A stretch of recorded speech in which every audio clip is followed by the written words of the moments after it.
Bu Kofifa, saya mau tanya, kenapa waktu itu ibu nggak jadi wapres? Yang melakukan komunikasi tiga-tiganya. Ada permintaan juga nggak ke kota-kota, ke daerah lain gitu? Maksudnya kan dulu Jatim, apa mau Jateng, ataupun sekarang di Jakarta kan lagi hot juga nih Iya, Jakarta. saya sering kali sampaikan.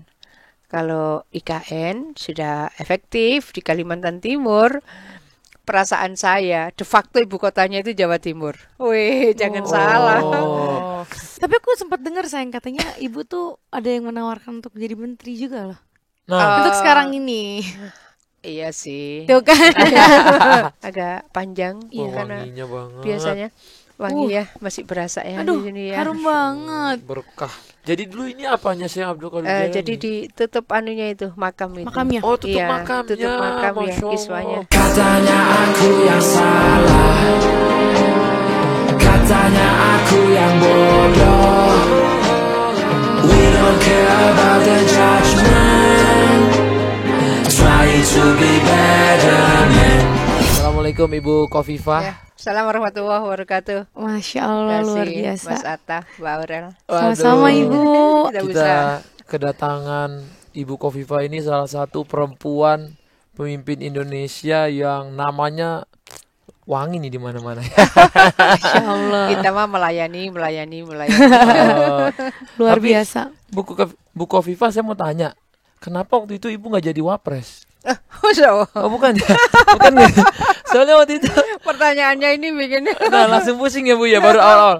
Bukan waktu itu tuh aku ada lihat kan berita Ibu Kofifa akan menjadi wakil presiden. Kenapa itu tiba-tiba kok Ada berita. nggak jadi gitu? Atau kenapa tiba-tiba ada berita itu?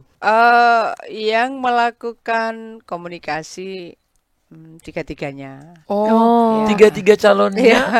komunikasi sama Ibu. Ada timnya lah. timnya yang Oke. Ya, ada yang ya beberapa kali Hmm. menyampaikan sampai kepada significant person. Tapi saya menyampaikan kalau masyarakat Jawa Timur Ya. memberikan kepercayaan, saya masih ingin melanjutkan di Jawa Timur. Oh, Oke. Ada beberapa program yang memang bulan-bulan September, Agustus tahun lalu itu masih harus harus dibenahi, didorong. lagi.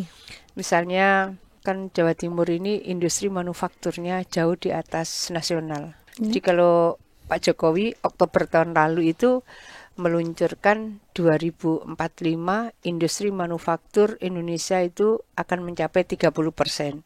Jawa Timur per Mei ini sudah 35%. Wah, over ya. Ya, maka 3 tahun lalu sebetulnya saya sudah mulai menghitung kalau industri manufaktur nanti diprediksi Mei 2024 itu akan mencapai 35%. Kualitas SDM-nya bagaimana? Saya tidak ingin masyarakat Jawa Timur jadi penonton. Nah, jadi ini sebenarnya proses sudah 3 tahun lalu. Kita mengkomunikasikan dengan King's College London. Semua orang yang saya ajak diskusi, semuanya nggak ada yang percaya. Semua. Susah Bu, susah. Kings itu susah. Masuknya sudah susah, apalagi mempercayai satu negara untuk menjadi cabang dari lembaga pendidikan mereka. Semua saya jawab susah, tidak berarti tidak bisa. Wih, keren. Sampailah kemudian dari Kings itu bulan Mei tahun lalu sudah ke Jawa Timur. Bulan Agustus saya kunjungan balik ke sana. Ketika saya sampai di London, saya pun berkomunikasi. Ya kita pasti nyun sewu izin pamit kepada Pak Dubes di sana. Kebetulan kakak kelas saya dubesnya, Pak Desra percaya. Oh, oke. Itu pun juga tidak percaya. Pak, susah Mbak. Pak, susah tidak berarti tidak bisa. Ini menurut saya kata kunci untuk kita semua, susah tidak berarti tidak bisa. Tidak bisa. Hanya besok paginya kita diterima di King's College London. Sorenya mereka balik ke KBRI 6-7 orang. Kehadiran mereka itu sudah membuat Pak Dubes surprise. Kok bisa Mbak? Kok bisa Mbak? Kan saya bilang susah tidak berarti tidak bisa. Saya bilang. Terus bulan September, saya Agustus ke sana. September 7 guru besarnya datang lagi ke Jawa Timur untuk menyiapkan seluruh program. Maret kemarin sudah selesai proses rekrutmen. Seluruh rekrutmen oleh King's, seluruh dosen oleh King's, program Magister Degree untuk Digital Economy dan Digital Future. September besok sudah mulai. Kelas pertama untuk 2 program 70 mahasiswa. Jadi itu yang menurut saya ingin mengawal ini.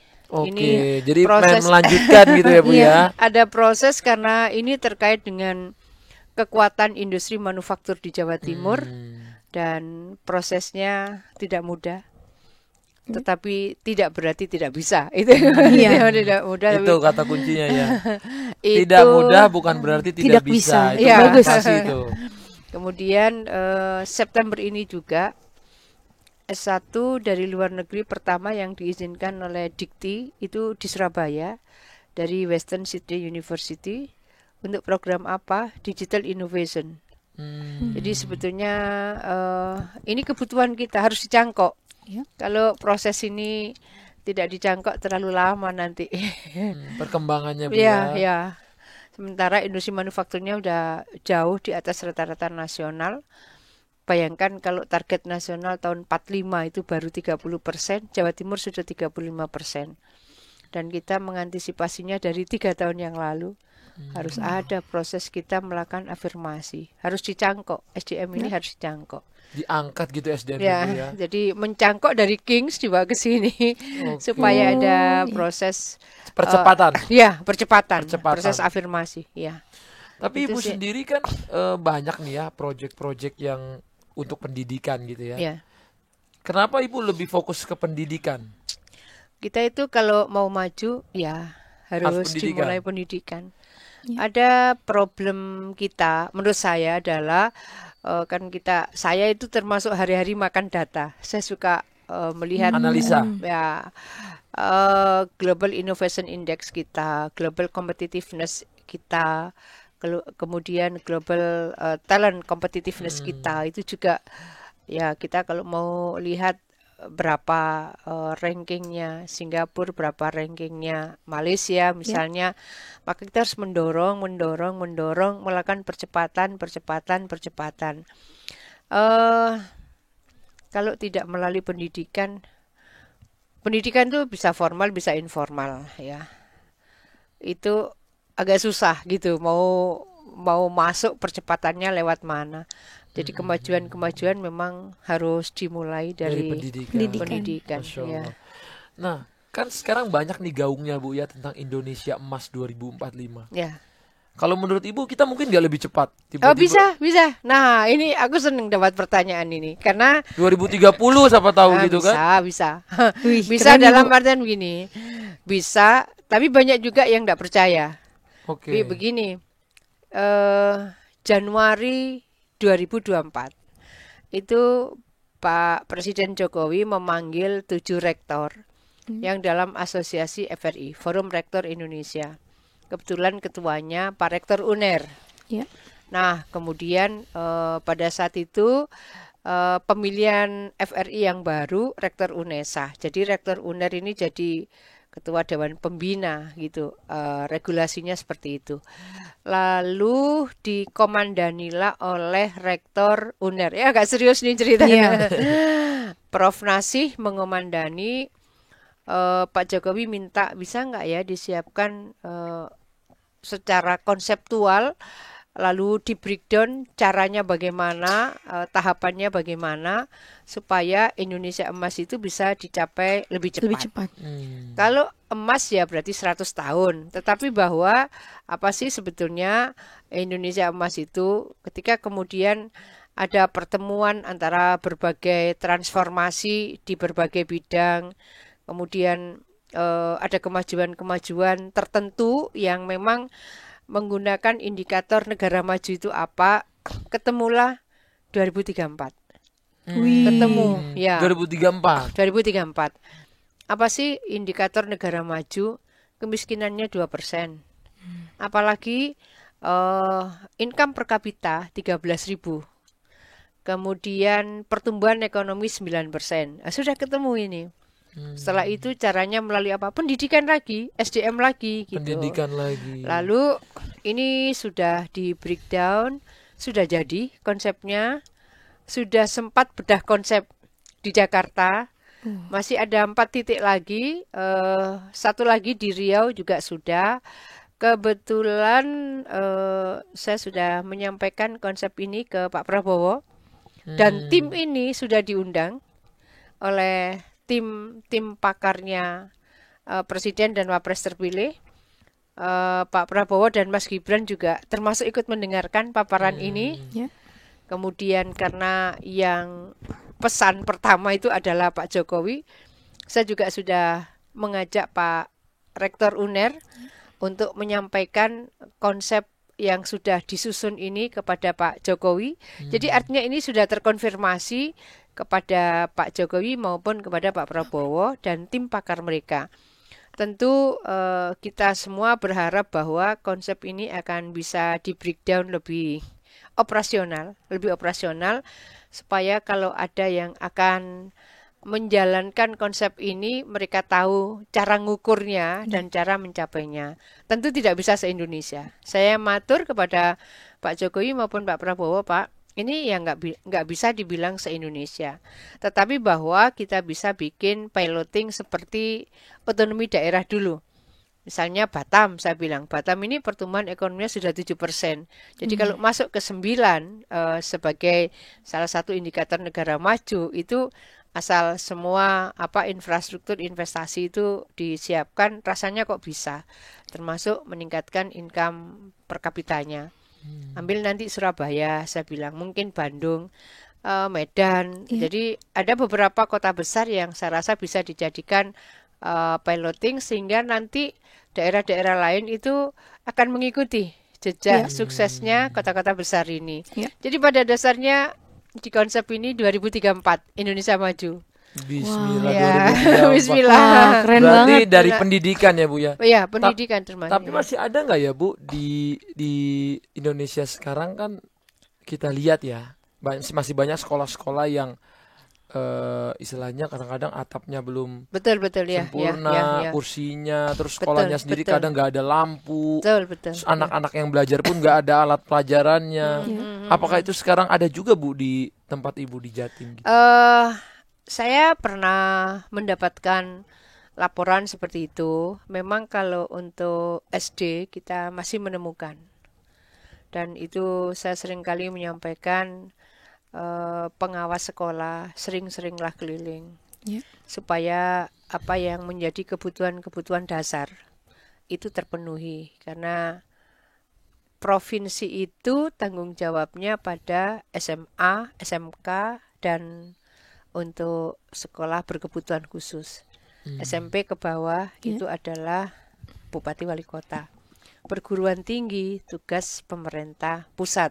Jadi kira-kira tanggung jawab untuk bisa menyiapkan bagaimana jenjang pendidikan itu sampai dengan SMP kabupaten kota.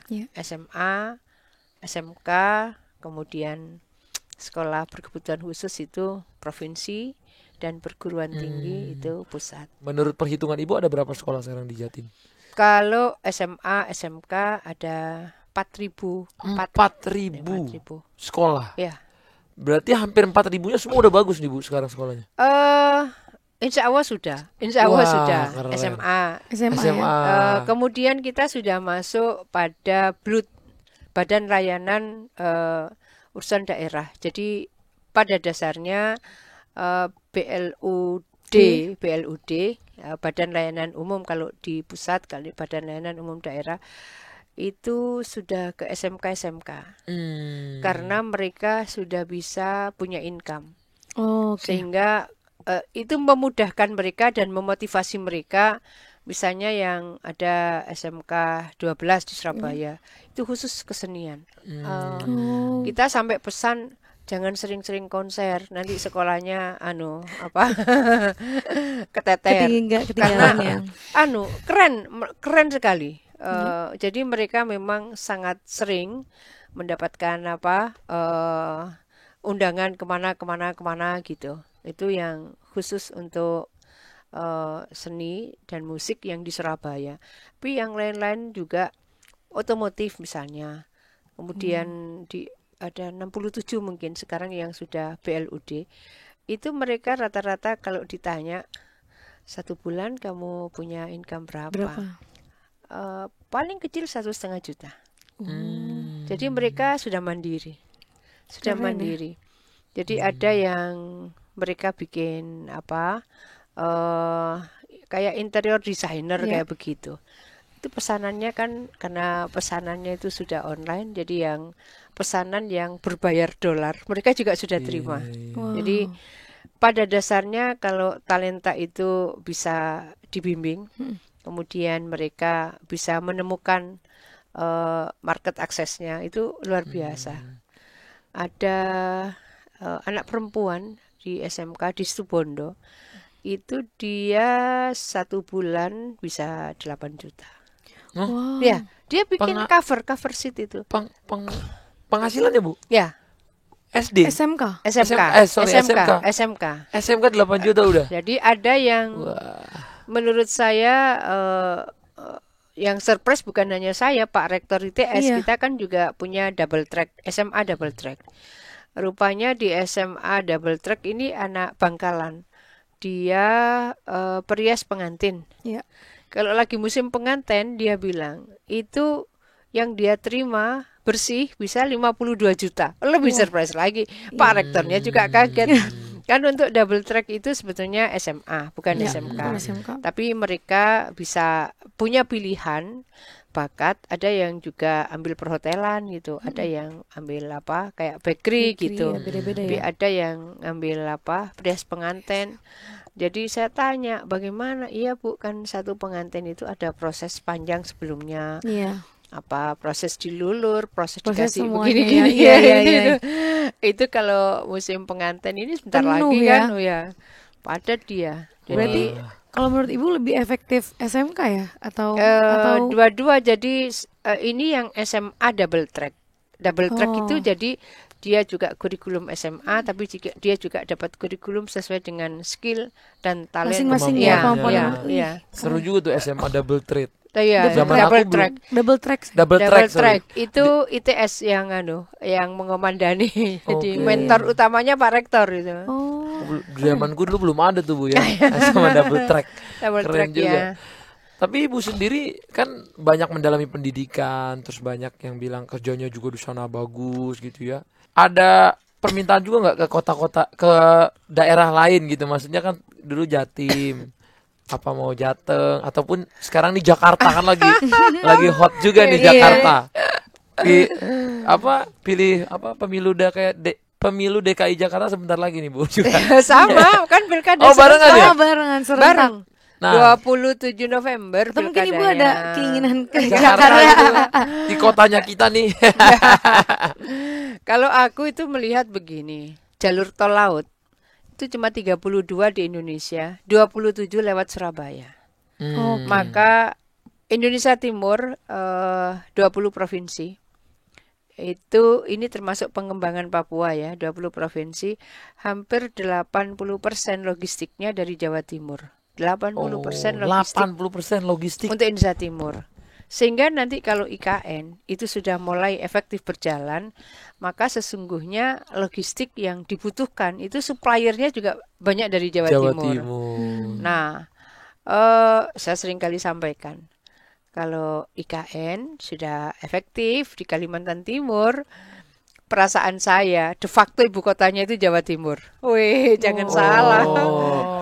Iya. Keren juga ya, Jatim Pride ya Ibu ya. Jatim Pride. Itu yang kamu juga dari Jatim kan? Iya. Jember Jatim. Berarti kamu Jatim Pride kamu. Makanya buku FIFA. Itu yang saya sampaikan bahwa Jawa Timur ini adalah center of gravity. Jawa Timur adalah center of gravity. Gravitasinya Indonesia ini sebetulnya kan harus menjadi epicentrum membangun Nusantara yang kuat, NKRI yang tangguh, kira-kira gitu. Dan itu ruhnya ada di Jawa Timur, karena Mojopahit itu dari Jawa Mojokerto, Timur. Jawa Jawa Timur. Timur. Betul. Iya. Wah, ini pengalamannya canggih Bu nih. Iya, Wakil karena Ketua berapa- DPR RI pernah jadi gubernur, Pernah. pernah jadi menteri. Tapi kok ada tawaran jadi menteri? Tapi aku sempat dengar sayang katanya ibu tuh ada yang menawarkan untuk jadi menteri juga loh. Nah, Untuk sekarang ini. Iya sih. Tuh kan.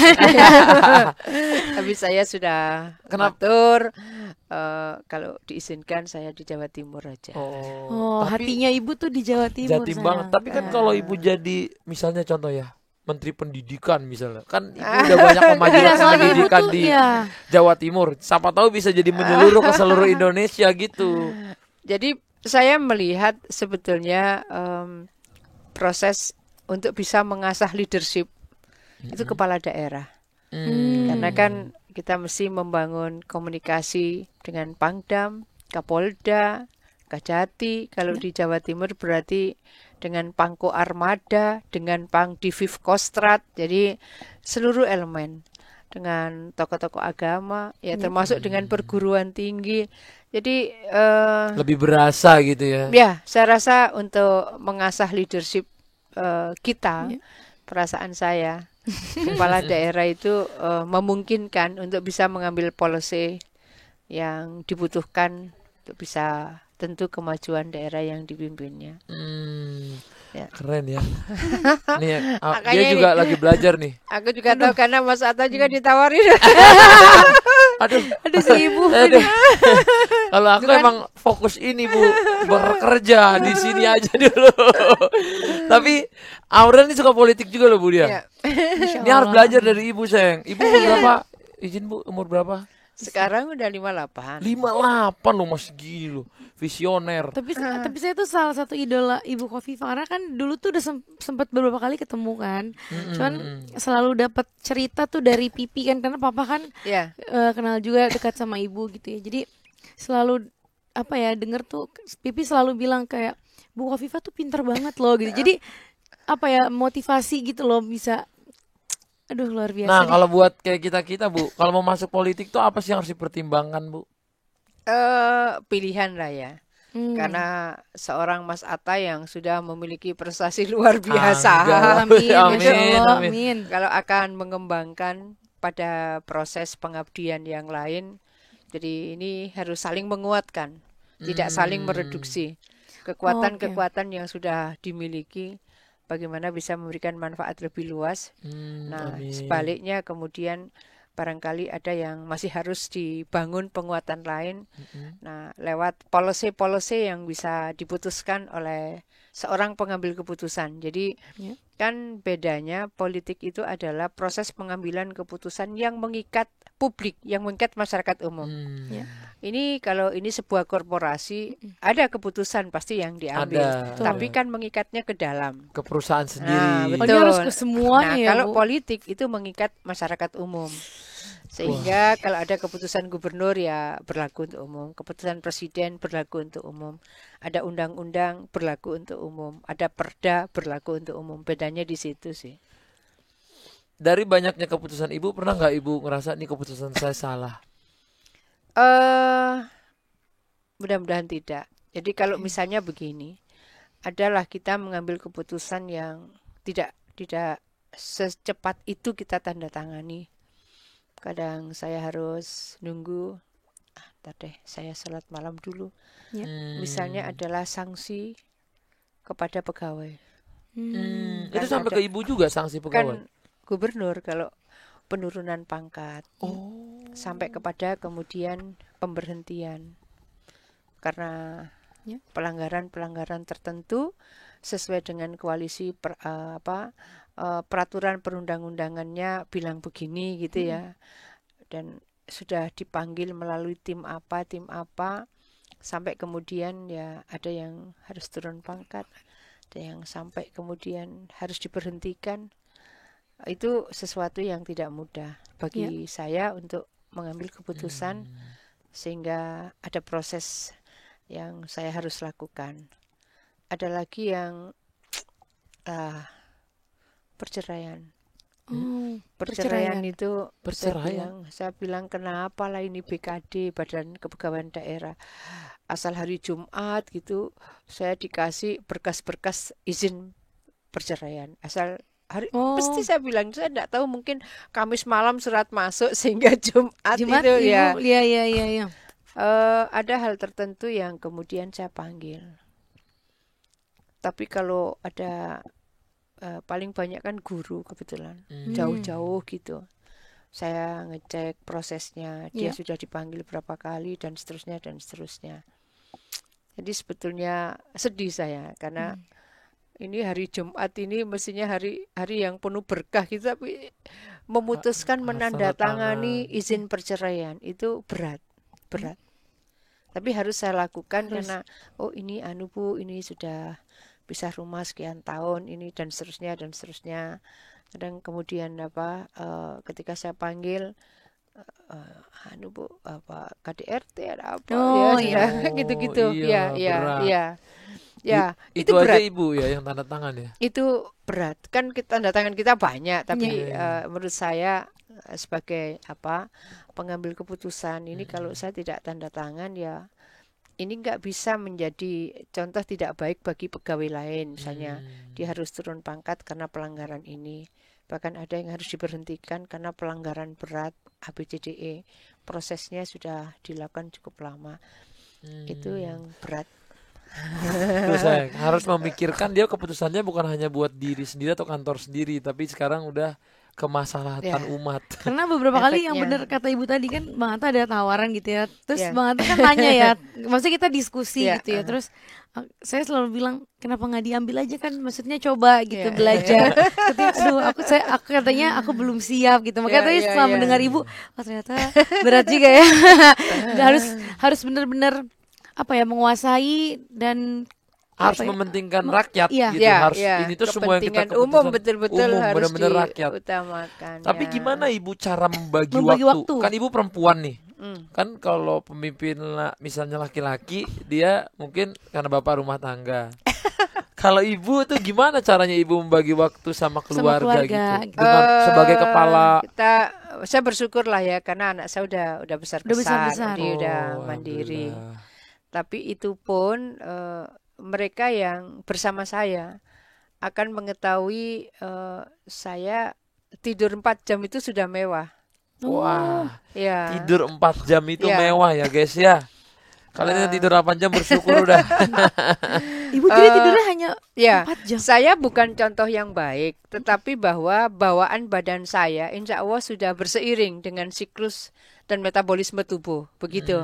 Wow. Ya, kalau ke dokter pasti ya efektif itu 6 jam, kalau Ya, bisa 8 jam. 8 jam. Nggak bisa, karena saya masih sering rapat memulai jam 11:30 malam. Itu Masya bisa Allah. dicek sejak saya di Kementerian Sosial. Jam 11:30 malam baru mulai Ya, meeting karena lagi, Bu. memang, Ada meeting masih. Masih karena untuk mengejar ini harus selesai, ini harus selesai, ini harus selesai. Oh. Keren Saya banget. rasa keren. kalau pekerjaan yang kita lakukan, saya seringkali menyampaikan cek detail. Keren. Ya, itu Keren untuk banget saya dan tim, saya selalu bilang cek detail. Jadi memang bekerja detail itu tidak banyak orang suka, Ya. tapi menurut saya kehati-hatian, kewaspadaan dan mungkin termasuk wisdom ya sebagai seorang pimpinan harus detail. Tidak di permukaannya saja. Iya. Memang Dan itu penting tuh saya. ada yang kalau sudah 11:30 rapat gitu, lalu yang keluar kopi, aduh ini bakal rapat sampai jam 1 ini. Bisa lebih ya Bu? Malah Iya, saya kan tapi tidak semua sesuai bidangnya Bidangnya saja. aja Iya, dipanggil, divisinya supaya lah ya. Fokus, ya. fokus gitu. Saya sebetulnya sejak di Kementerian Pemberdayaan Perempuan tahun 2000 saya menyampaikan karena tidak ada tradisi rapat malam. Saya waktu itu kan merangkap kepala BKKBN. Jadi kalau rapat malam awal, saya bilang kalau diizinkan ibu bertelepon, saya yang ngomong. Saya yang mengizinkan para suami. Yang laki-laki juga gitu. Bapak bertelepon supaya mereka tahu bahwa ini kita memang kerjanya sampai malam Ya. supaya tidak ada apa ya. Asumsi atau Ya, iya. begitu. Nah, ketika saya di Kementerian Sosial juga begitu. Dan ketika saya di Pemprov juga awal pasti banyak yang nggak biasa apa kerja malam, tapi ya. lama-lama itu udah jadi apa Terbiasa ya, ya, habit ya. Itu di, ke bawah. terbiasa. Tidak Kan? semua mereka Iya, hanya iya, ya divisi-divisinya bagian yang belum tertentu, beres. justru kalau saya yang terusan ketemu dengan tamu kan juga nggak bisa selesai gitu. Iya. Kalau yang misalnya ini organisasi kepemudaan gitu, saya bilang mau nggak bisanya kita di atas jam 11, nggak apa-apa Bu, ya udah ketemu di atas jam 11 gitu. Hebat Dan loh, Ibu. fine kok perasaan saya ya. Ya udah Ibu, Ya. soalnya Ibu tuh apapun dibawa happy gitu loh Happy ya aja. sama Ibu. Positive thinking aja. Iya, positif. Iya. Positive Tapi thinking. kayaknya kalau jadi anak ibu agak stres dikit gak sih? Harus hidupnya kan harus dos teratur gitu. Agak Apa senang, begitu. senang? Tapi saya relatif memberikan kebebasan mereka mengambil Oh, pilihan. bebas mau Iya. jadi apa aja. Ya, iya. Kalau mau jadi seniman nggak kayak misalnya kan ibunya belajar terus pinter, terus anaknya punya beban nggak tuh Bu? Harus. Enggak, kalau musik beberapa mereka suka. Jadi ada yang kemana-mana bawa biola, ya nggak apa-apa. Dia bawa partitur iya. di kamarnya ada, di tempat kerjanya ada. Ada. Saya bilang itu kalau bikin happy ya anu Silakan aja ya, dilanjutkan. saling melengkapi aja gitu. Tapi nggak ada yang mau lanjutin ibu ke politik Belum, gitu? sampai sekarang belum. Belum. Berapa anak Nggak ibu ada. sekarang? Empat. Bu? Empat. Empatnya nggak belum ada Belum, yang belum mau. ada yang tertarik. Biasanya tuh kalau ngelihat ibunya terus kan biasanya pada Dia mau. tahu, dia Apa ada tahu keinginan aktivitas gitu? saya enggak. Jadi ya dia mungkin dia merasa sekolahnya sudah Udah padat. tertuntun ya tertuntun untuk masuk profesi tertentu. Jadi ya udah. Tapi ibu ngarahin juga Belum. nggak ke politik gitu? Enggak. Saya enggak dan mereka juga belum ada yang tertarik. Nah ini ada yang unik sayang. Ibu itu baru pulang nih dari ini baru pulang ya Bu ya? Dari Ya, airport tadi ya? dari airport langsung Dari airport kemari ya. baru langsung ke sini.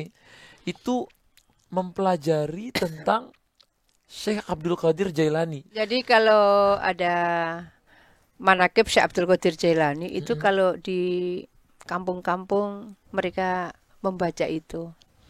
Kalau di pesantren mereka membaca itu. Di lingkungan komunitas Thariqah mereka membaca itu. Saya kebetulan ketua Muslimat NU, di lingkungan Muslimat NU mereka membaca itu. Jadi ada berkah yang dirasakan oleh mereka yang sudah mengamalkan. Saya merasa bahwa ketika ada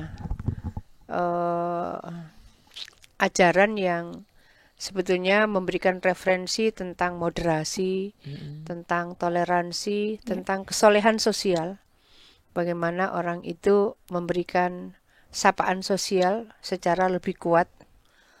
Syekh Abdul Qadir Jailani itu memberikan referensi yang luar biasa. Bagaimana mencintai dan melayani yatim. Bagaimana mencintai dan melayani du'afa fuqara, termasuk lansia. Itu luar biasa. Selain soal pendidikan, bagi Indonesia ajaran moderasi toleransi itu penting. Moderasi toleransi itu penting. Toleransi nomor 1. Ya, dan itu kebetulan ada Cicit Syekh Abdul Qadir Jailani yang memang cukup dikenal di Indonesia. Oh. Ya, salah satunya sekarang sedang di Indonesia. Oh gitu. Ya, Syekh Fadil yang dari Turki. Tapi kebetulan kemarin ada undangan dari Syekh Afifuddin, itu pemangku dari area Syekh Abdul Qadir Jailani yang ada di Baghdad. Sedang di Kuala Lumpur dan tamu dari beberapa negara sedang diundang untuk melakukan doa khusus di sana, dan itu tadi malam. Saya memang meminta waktu ketemu dengan tim saya itu tadi pagi karena kita ingin ada pengajian tentang akhlak. Wah, luar biasa. Jadi salah satu yang menjadi kekuatan ajaran Syekh Abdul Qadir Jailani itu adalah kesantunan. Soal akhlak luar biasa. Akhlak mulia ya Bu Ya. ya. Jadi memang basis yang menjadi referensi dari Syekh Afifuddin yang di Kuala Lumpur hari ini itu my morality, my religion, my religion, my morality. Akhlakku, agamaku, agamaku, akhlakku. Itu luar biasa. karena saya mengikuti biasanya secara online itu tiap hari Jumat dan Minggu. Nah, saya ingin beliau mengajarkan itu di Jawa Timur. Saya rasa banyak masyarakat yang membutuhkan tuntunan, bukan tontonan semata. Tuntunan bukan Tuntunan. tontonan, betul. Nah, setelah kita diskusi, beliau setuju. Kalau 2 bulan sekali saya usahakan saya datang, tidak online, supaya ada interaksi yang bisa kita bangun. Lalu beliau turun ke lantai 1. Ini adalah tempat kafe sih itu. Ini adalah tempat di mana saya sering bertemu dengan anak-anak muda di sini. Jadi kalau saya bertemu dengan anak-anak muda, saya tidak bisa menempatkan sebagai ulama gitu. Saya mesti menurunkan supaya dunia anak muda beliau mengikuti. Ada juga disiapkan Di alat musik. Baghdad ya, Bu? Enggak, ini yang di Kuala Lumpur. Oh, ini Kuala Lumpur Ini yang kemarin. Kuala Lumpur tadi pagi. Yang tadi pagi itu ada alat musik karena saya tahu anak-anak muda suka musik. Ya. Ini tempat-tempat di mana saya biasa ketemu mereka. Jadi mereka punya kantor di Kuala Lumpur. Akhirnya kemudian beliau memberikan itu yang saya nggak bisa membendung air mata saya karena saya dikasih kiswah Syekh Abdul Qadir Wah, Jailani. ini coba kita lihat Saya dulu ya. dikasih kiswah Ada nih utuh kiswahnya. lagi. Biasanya orang kasih kiswah Syekh itu Abdul digunting-gunting. Qadir Jailani. Iya, Kalau ini ini asli. dari Baghdad asli karena Masya Allah. yang memberi ini pemangku dari makam Syekh Abdul Qadir Jailani di Baghdad. Ya. Ini Saya- Syekh Abdul Qadir Jailani ini kalau teman-teman yang belum tahu, Ya. dia adalah rajanya para Aulia, aulia. Sultanul Masya Allah, Aulia. Sultanul Aulia. Mau dibuka? Harum Iya, banget. gitu ya. Masya Allah. Boleh nggak Bu dibuka? Boleh buka aja. Alhamdulillah, masya Allah, Masya Allah. Ih Iya, bagus tuh, banget. masya Allah. Ini agak panjang Iya. karena Wanginya banget. biasanya wangi ya masih berasa ya Aduh, di sini ya. harum banget. Berkah. Masya Masya Allah, Allah. jangan Amin sampai ke amin bawah amin ya sini. Allah. Amin amin ya Allah. Ih luar Ya. biasa. Indah banget loh ini. Biasanya begini tuh ngasihnya kan dipotong-potong Iya. gitu. Ini Iya, alhamdulillah. utuh ya. Utuh dan yang memberi cicit beliau pemangku area makam Syekh Abdul Qadir Jailani di Masya Baghdad. Allah. Jadi dulu ini apanya sih Abdul Qadir Jailani? Jadi ditutup anunya itu makam itu. Makamnya. Oh, tutup Iya, makamnya. tutup makam ya Masya Allah. kiswahnya. Ha. Oh, Ya. berkah. Harumnya. Betapa susahnya. Ini Iya, iya, jahitnya ya Allah, Ya, zaman dulu ya, nih. ya. Berarti ya. ini umurnya udah berapa tahun? Ah, Bu? itu yang saya tadi tidak tanya. Ya. Oh. Berarti Iya. udah ratusan tahun lah ya. Ya, itu yang Masya Allah. Masya Allah, Iya, Ibu indah. luar biasa. Ya. Berkah nih Ibu punya Amin ini amin nih. ya Allah. Amin. Ini Mas Atta juga, Mbak Aurel, mudah-mudahan berkah Amin. semua, Amin, berkah amin, semua. Masya Allah, Iya, amin. iya.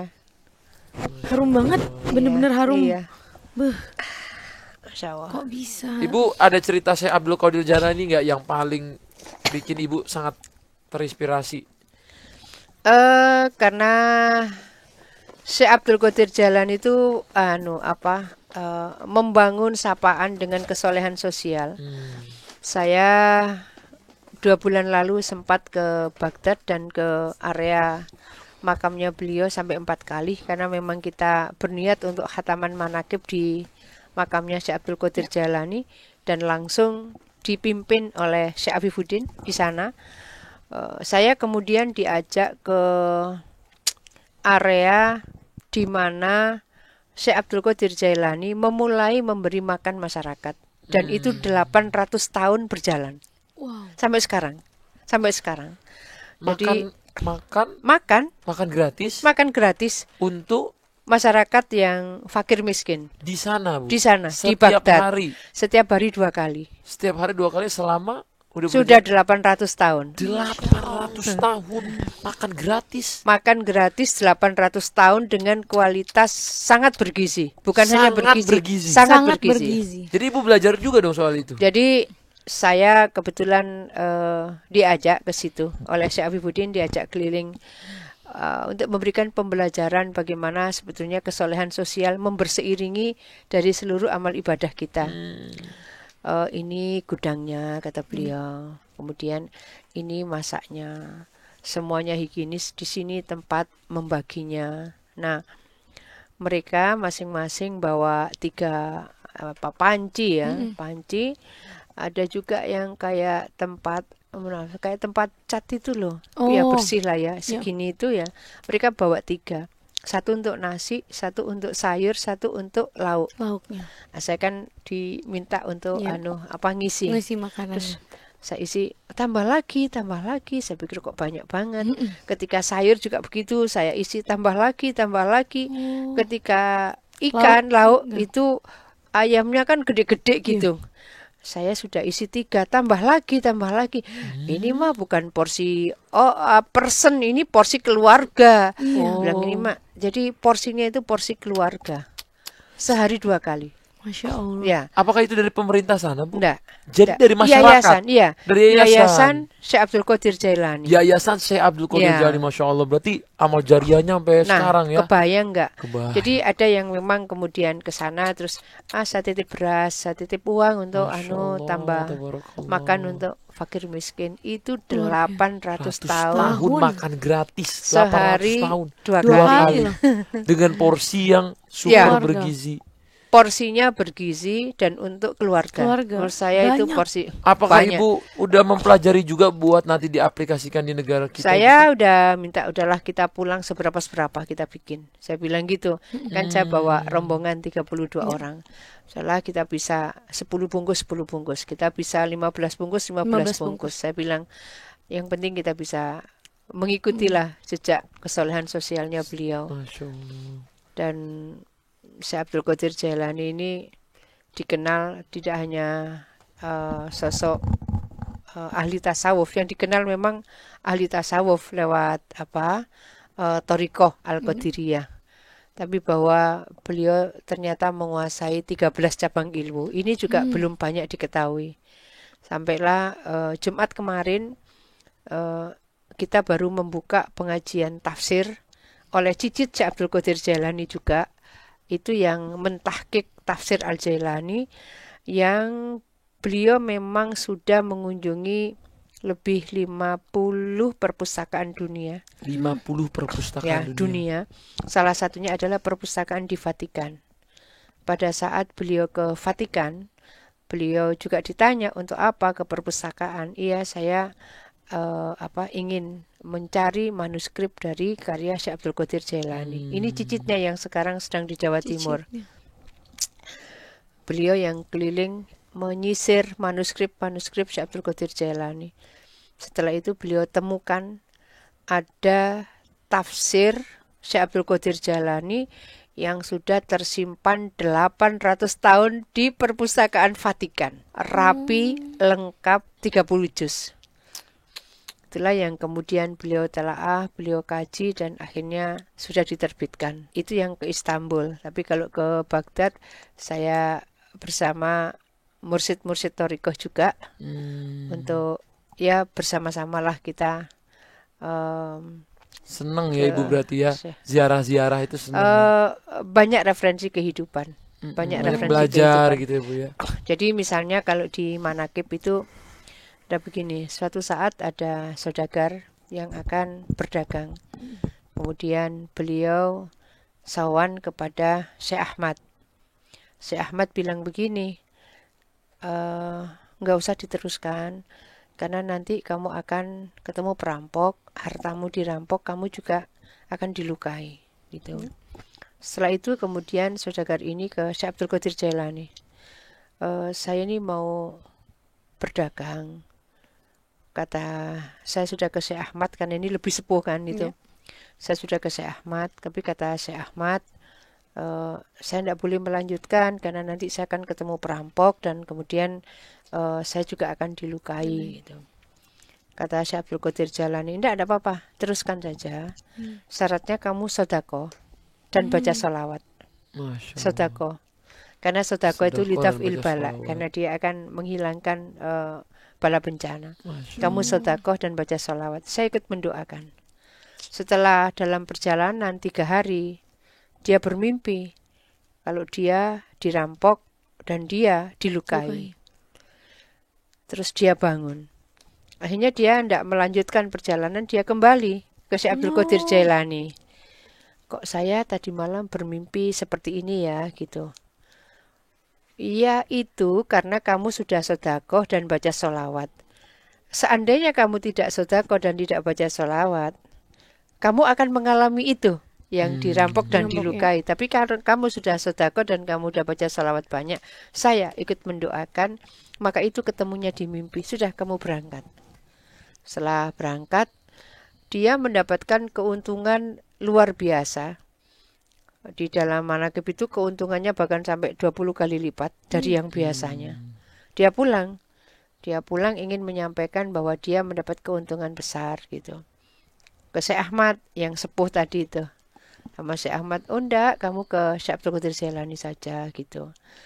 Karena dia yang kemudian mendoakan kamu sedekah dan kamu sholawat. Itu kan pelajaran sederhana, sedekah, sholawat, sedekah, sholawat. Karena Syekh Abdul Qadir sendiri termasuk yang mempraktekkan bagaimana sedekah itu menjadi bagian dari penguat kesolehan sosial. Ya. Sodakoh, Sedekah, salawat. Itu yang harus disebarkan kemana-mana ya. Katanya kalau banyak orang sodakoh nggak akan ada orang lapar ya. Mestinya. Ya. Kita tengok kanan kita, kiri kita ada berapa yang mungkin bener. Harus disupport ya. Nah, Ibu kan berarti dari NU ya. Nah, NU ini kemarin sempat rame tuh Bu, yang NU foto sama Israel itu Bu. Itu Ibu sempat dengar kabarnya nggak yang NU foto sama Israel terus rame di mana-mana? Karena heboh ya pasti kita dengar. Dengar. Hari ini update-nya ada dari pengurus Fatayat 2 sudah mengundurkan diri karena memang diminta mundur oleh PBNU. Ya. Jadi ada Tapi kok bisa terjadi itu sih Bu? Mungkin karena awalnya ini kan atas nama Interfaith Dialogue. Jadi kalau kami ini dialog antar agama itu sering. Setelah Interfaith Dialogue, nggak tahu kok kemudian ada perjalanan sampai ketemu dengan Presiden Israel. Itu kan sesuatu yang mungkin harusnya tidak saling terkait ya. Karena kalau kita tidak melakukan dialog antar agama, nanti yang ada itu saling curiga. Mendialogkan intern dan antar agama itu penting. Sehingga ada mutual understanding. Sehingga ada mutual trust, sehingga ada mutual respect. Jadi bukan apa-apa curiga. Kalau yang suka curiga biasanya agak kurang gaul gitu. Nah, Interfaith Dialogue itu menurut saya bagus, tetapi bahwa di luar dari Interfaith Dialogue, dialog antar agama, ya ada hal lain tadi itu. Soalnya kan banyak katanya mencacatkan hati umat muslim. Pasti gitu, melukai ya. Dan banyak umat muslim yang kenapa itu bisa sampai ketemu gitu. Itu pasti melukai ya. Jadi Ibu pun tidak setuju ya dengan saya enggak. Jadi kita melihat bagaimana banyak sekali publikasi terkait dengan korban-korban. Tidak sekedar genosida itu. Yang di sekolah pun juga disasar, yang di rumah sakit disasar sudah. Ini udah tragedi luar biasa. Menurut saya tragedi kemanusiaan ini. Istilahnya nggak akan bisa tuh kita bertemu gitu ya Bu ya. Jadi ya harus ada mungkin Bu Menlu juga sudah berusaha luar biasa. Gencatan senjata juga harus segera. Proses pemulihannya kan banyak. Ada yang ya pasti patah tulang di mana. Maka waktu itu Pak Prabowo ketika di Shangri-La di Singapura menyampaikan Indonesia akan menerima 1.000 orang untuk bisa dibantu proses pengobatan di sini. Lalu saya bertemu beliau, saya menyampaikan Bapak Jawa Timur juga bisa kalau 1.000 anak-anak sana kalau diizinkan secara diplomatik selesai, imigrasi selesai, bisa diberikan pendidikan di Jawa Timur. Karena bukan hanya di bulan-bulan ini. Saya menyiapkan forum itu sejak 15 November lalu. Kita sudah menyerahkan skema beasiswa kepada Pak Dubes Palestina di Surabaya. Di Surabaya. Ya, jadi 15 November lalu kita sudah melakukan itu. Tapi proses untuk bisa mengirim anak-anak itu kan tidak bim salah bim ya. Jadi kami menyerahkan berapa kampus yang akan menyiapkan beasiswa S1, S2, S3. Sudah begitu.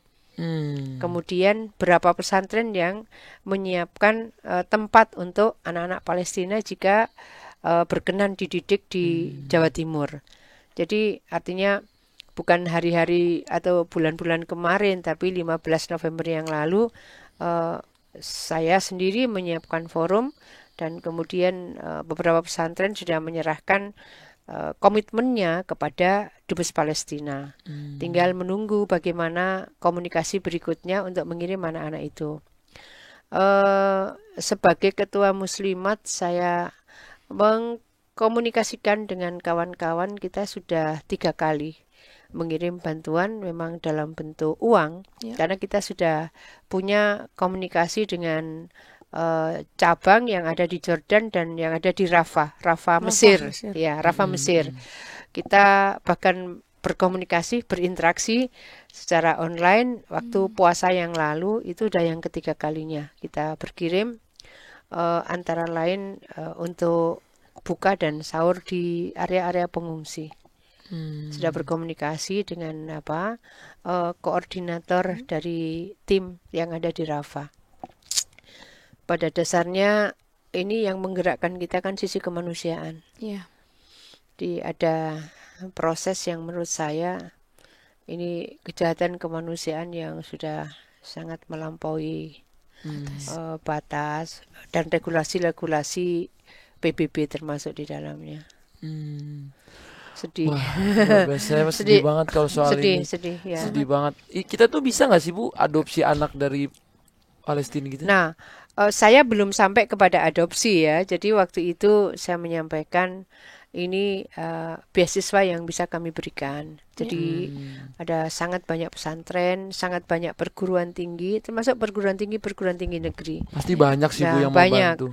Cuma bagaimana kemudian bisa berseiring dengan regulasi internasional supaya nanti proses pengirimannya itu tidak menjadi masalah. Bahkan ketika saya menyampaikan ini kepada Pak Prabowo, beliau menyampaikan tidak apa-apa kalau 5 anak 1 orang pengantar dari sana gitu.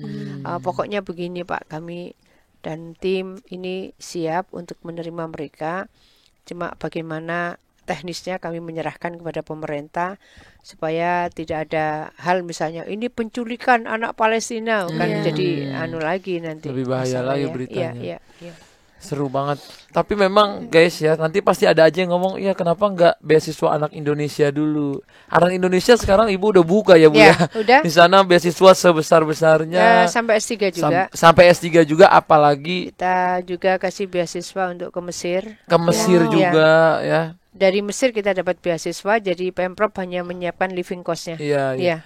Biasanya orang yang pengen bantu Palestina tuh insya Allah, saya selalu yakin setiap saya ketemu dia udah banyak kebantu orang yang di dalam negerinya gitu. Begitu, ya. Masya Allah. Terima kasih loh Ibu sudah hadir. Terlalu serius ya saya. Enggak apa-apa. Tapi ini emang serius banget. Mau bercandanya aku juga bingung ya kan.